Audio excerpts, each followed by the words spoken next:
Mécanique du vol. Vol horizontal stabilisé. Premier chapitre, diagramme des forces.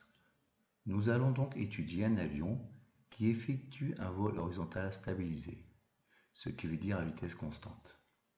Il n'accélère pas ni décélère.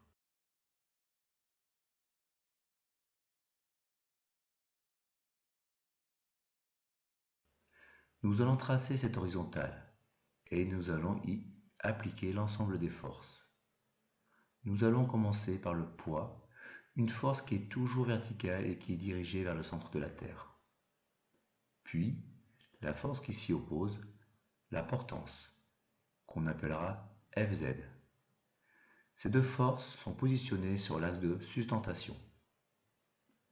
Puis, sur l'axe de propulsion, nous allons rajouter la traction du moteur, qu'on appellera Tu, et la force qui s'y oppose, qu'on appellera la traînée, et qu'on nommera Fx. Maintenant, écrivons les équations associées à ce diagramme des forces. Sur l'axe de sustentation, l'équation sera que la portance s'oppose au poids, soit Fz égale à P égale mg. Et sur l'axe de propulsion, la traînée s'oppose à la traction des moteurs, soit Fx égale Tu. L'unité de l'ensemble de ces forces sont en newton.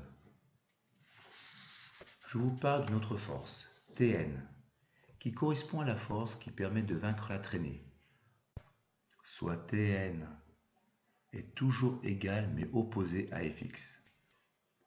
Cette force sera intéressante lorsqu'on parlera de la courbe planeur et notamment pour le vol en montée et descente.